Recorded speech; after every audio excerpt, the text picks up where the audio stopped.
Salut, je m'appelle Divine Bellotti et je suis passionnée par les histoires inspirantes. Si vous en avez une, je serais ravie qu'on la raconte ensemble.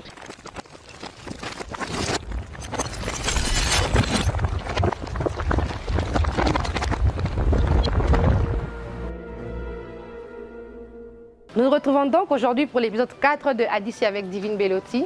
Et mon invitée d'aujourd'hui n'est autre qu'une grande dame qui a fait de l'éducation son cheval de bataille. Elle est propriétaire de l'école Balou. Balou, une école qui se distingue des autres en assurant aussi l'éducation et l'encadrement des enfants handicapés.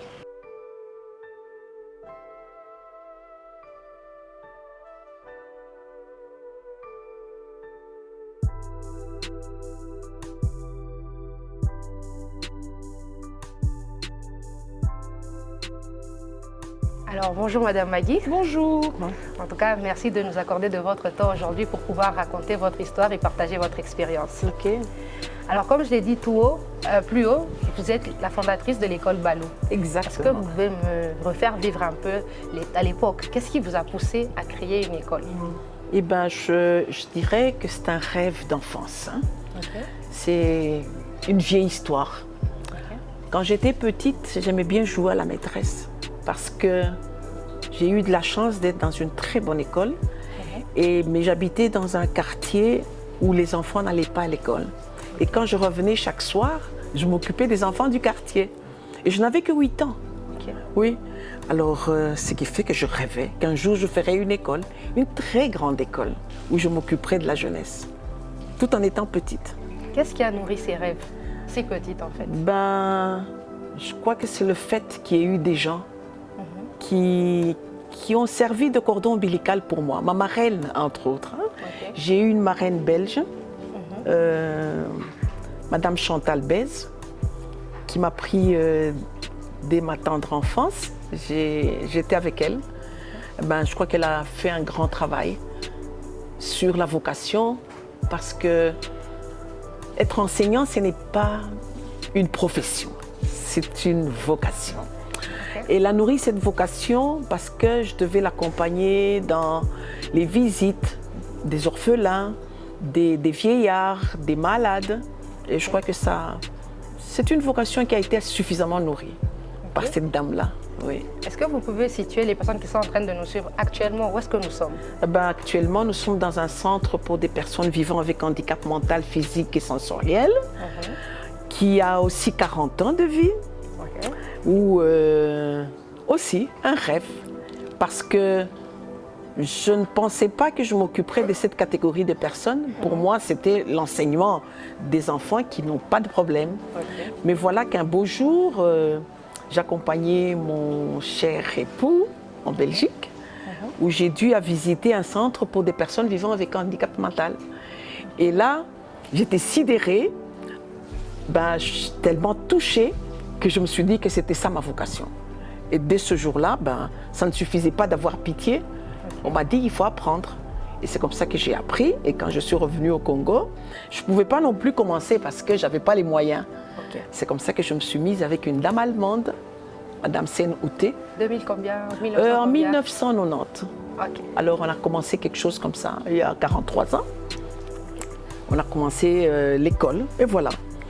Mais on n'a pas abandonné la personne vivant avec handicap. C'est pour ça que nous avons fait une école à système intégratif et inclusif, là où la personne avec handicap vit ensemble avec la personne sans handicap. Et au début, ce n'était pas facile parce que y a des us et coutumes où les gens croient que c'est contagieux, ainsi de suite. On a dû faire des campagnes de sensibilisation pour expliquer que ce n'était pas contagieux et que ces personnes n'ont pas demandé d'être ce qu'ils sont. C'est la nature qui a été injuste, tout simplement. Voilà. Et votre entourage a pu vous soutenir dans votre choix? Parce que énormément, énormément. En fait, les enfants handicapés sont dans notre société sujets de honte, sont souvent rejetés. Des stigmatisations. Alors, quand vous décidez comme ça de vous en occuper, vous venez de dire tout à l'heure que vous n'aviez pas suffisamment de moyens. Votre entourage, comment ils ont... Eh bien, l'école a commencé dans la maison. Donc, ça a dû commencer dans ma maison. Dans la maison, puis quand il y a eu assez de dégâts, je me suis déplacée vers le garage. Et c'est du garage où le gouvernement provincial a pu me trouver pour me donner les bâtiments de Kiwele. Okay. Et c'est là que j'ai œuvré pendant 24 ans et qui a donné naissance à tout ce que vous voyez autour de nous. En tout cas. Voilà. Je pense que dans les inserts, les gens pourront voir un peu l'étendue de l'endroit où nous nous retrouvons. Alors, ici, nous sommes du côté des garçons, si j'ai bien compris. Oui, ici, c'est pour les garçons vivant avec handicap. Oui. Alors, je pense qu'on va faire la suite de l'interview du côté des filles. Voilà, exact. À tout de suite.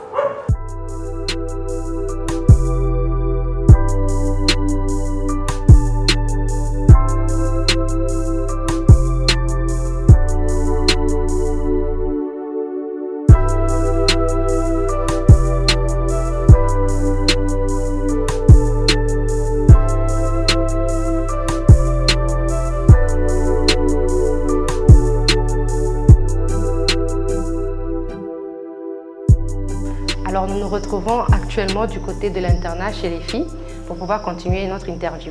Alors Madame Magui, comment vous définissez l'éducation? L'éducation. L'éducation, je la définis comme étant une bombe à retardement dont le résultat est toujours très succulent. Et là, je pense directement à mon icône, Nelson Mandela. Okay. Après ses 25 ans de prison, je crois qu'il pensait qu'en sortant, il se révolterait et tout ça. Et je crois que le seul conseil qu'il a donné au peuple africain est que l'éducation, c'était tout. Okay. Sans l'éducation, eh ben, il n'y a pas d'espoir. Okay. Et Madame Magui, sur votre parcours, quel a été votre plus grand défi? Mon plus grand défi, c'est un peu un acharnement sur des personnes vivant avec une différence. Là, je prendrais le cas d'Élie, dont la prise en charge précoce de 2 ans et demi nous a donné un résultat spectaculaire. Élie est fait comme elle, n'a pas de bras, mais aujourd'hui c'est un ingénieur en informatique. Wow. Et il fait plein, il lance plein de défis à la société. Okay. Élie a été, c'est vous qui vous en avez occupé? Oui, la prise en charge, pas moi seule. Okay. Ce qu'il y a chez nous est que la prise en charge est multidisciplinaire. Okay. Ce n'est pas le résultat de Magui, c'est le résultat de toute une équipe qui a accompagné Élie pour qu'on en arrive à ce résultat-là. Aujourd'hui, c'est un grand ingénieur. Voilà. Et Élie vit à Lubumbashi? Il vit à Lubumbashi, il vit à Balou, il est à l'université de Salama. Donc, voilà. Et il travaille par-ci, par-là, dans des institutions. Et il est fier, il a surmonté son handicap, l'acceptation du handicap. Et pour nous, c'est une fierté qu'on peut brandir à la face du monde, que vivre avec une différence, ce n'est pas manquer de vivre. Donc, on peut vivre sans manquer de vivre avec une différence. En tout cas, Madame Magui, elle a des phrases fortes. Hein?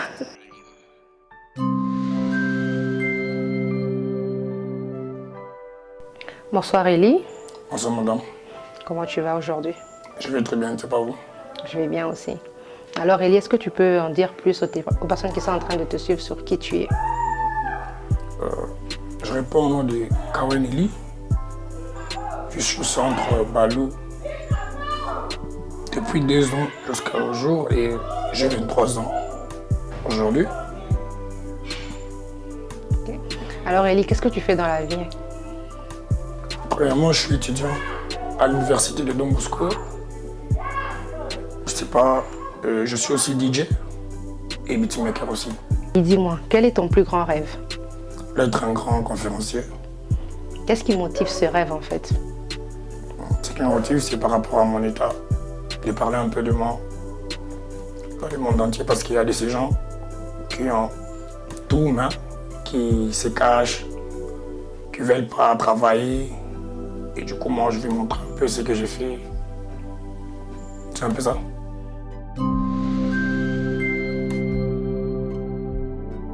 Alors, Madame Magui, vous pouvez me dire un peu, j'ai l'impression que votre boulot, quand vous me le racontez, c'est quelque chose qui vous demande d'y investir beaucoup de temps. Comment vous arriviez à concilier la vie de mère de famille d'un côté et de l'autre côté la vie de patronne d'école? Ben, ça, c'est un grand problème. Okay. En fait, j'ai eu de la chance d'avoir des enfants qui m'ont quand même accompagnée dans ce, je dirais, dur labeur parce que je les prenais avec moi pour être sûre que je pouvais faire les deux à la fois. Ben, les enfants m'accompagnaient où j'étais. Je me rappelle une fois, je faisais le répétitoire en famille, ben, je les prenais avec moi, ils jouaient dans la parcelle pendant que moi je faisais le répétitoire. Et quand j'ai commencé la brousse, je les prenais avec moi, ils m'aidaient à transporter de l'eau, à couper de l'herbe. Comme ça, je faisais les deux à la fois. Je ne sais pas qu'est-ce que c'est pour une astuce, mais ça a drôlement bien marché. Au fait, tout le monde a contribué à tout ce que j'ai fait, de près ou de loin.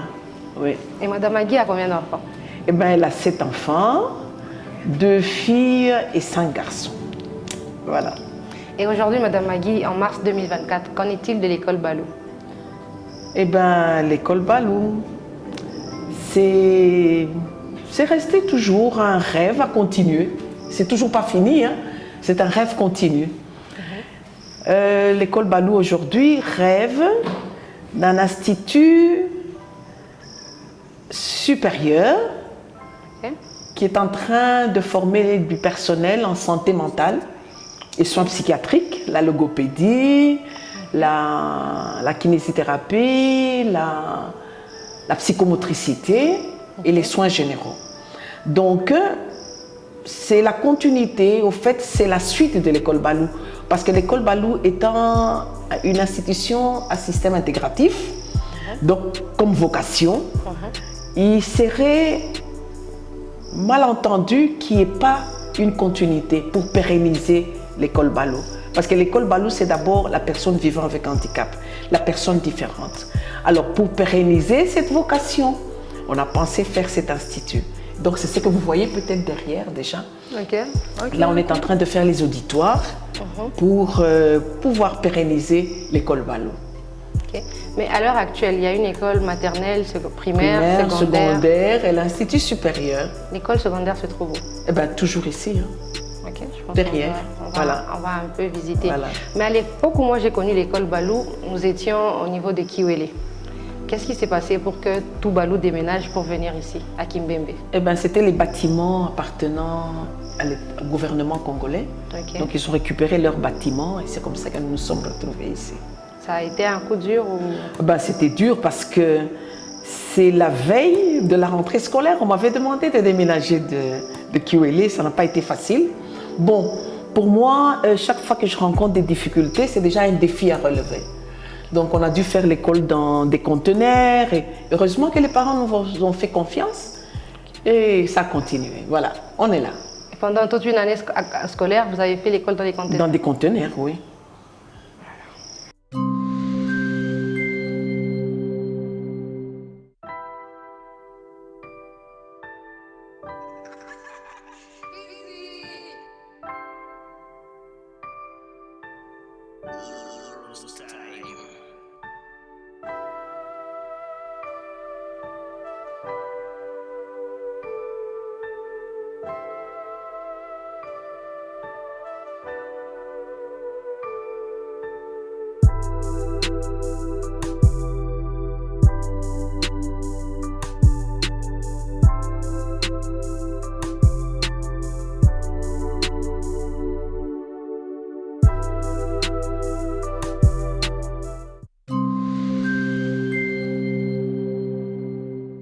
Alors, Madame Magui, en entrant dans votre concession, je me suis rendu compte qu'à plusieurs endroits, il y avait des grottes mariales.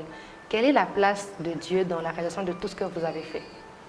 Ben, je crois que Dieu était quand même au centre de tout ce qu'on a fait parce que dire que c'est les efforts tout à fait charnels, là je dirais non plus oui et non. Parce que d'abord c'est la foi en Dieu. Il faut croire qu'il existe. Il faut croire qu'il est notre inspirateur. Il faut croire que grâce à lui, on peut faire plein de choses. Mais cela ne suffit pas non plus parce qu'on peut beau prier du matin au soir, mais ça ne marchera pas. Il y a une deuxième forme de foi. Donc, foi en Dieu. Foi en soi. Foi en soi, j'entends par là les 4 types qu'il faut dans une personne. La connaissance de soi. Il faut d'abord se connaître. La confiance en soi, l'estime de soi, l'amour de soi. Voilà un peu ce qui reconstitue la deuxième foi. pour moi, personnellement. Ça, c'est mon avis personnel. Ok. Puis, foi dans ce qu'on est en train de faire. Parce que nous avons des problèmes en Afrique. On ne croit pas dans ce qu'on fait. On croit qu'on est en train d'essayer. Alors, il faut les 3 formes de foi, c'est foi en Dieu, foi en soi, avec les 4 piliers qui sont là que je viens de citer, plus la foi dans ce qu'on est en train de faire. Croire que c'est possible de pouvoir réussir. Parce que si vous n'y croyez pas, vous voudrez que qui y croit. Très bien. Voilà. Mais j'ai peur que les 4 piliers ne poussent la personne à être orgueilleuse. Parce que quand on a foi en soi, on a beaucoup d'estime pour soi. Vous ne pensez pas que ça peut pousser quelqu'un à... Non, je ne pense de pas la que ça puisse prétention. être l'orgueil. Moi, chez moi, il y a 2 orgueils. L'orgueil positif et l'orgueil négatif. C'est quoi la L'orgueil différence? positif, Uh-huh. c'est là où je le fais pour le bien de l'autre. Ok. Quand je m'estime pour que j'aille de l'avant. C'est pour le bénéfice des autres, c'est pas tellement pour moi. Tout ce que j'ai fait, je ne crois pas que je l'ai fait pour qu'on puisse connaître Maggie, mais je l'ai fait pour que l'enfant, en général, puisse trouver sa place au sein de Balou. Voilà. Ok. Alors, Madame Maggie, en début, vous étiez en train de me parler du fait que vous avez... Tout ça, c'est arrivé parce que vous aviez rêvé. Oui. Mais il ne suffit pas de rêver, vous venez de le dire tout à l'heure.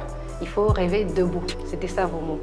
Alors moi, j'aimerais un peu comprendre, quand vous m'aviez raconté votre histoire la première fois, vous m'aviez parlé du fait que vous étiez en train de travailler avec une Allemande.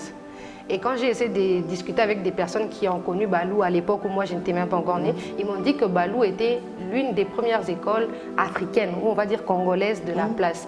Racontez-moi un peu comment ça s'est passé pour que vous ayez ce courage de...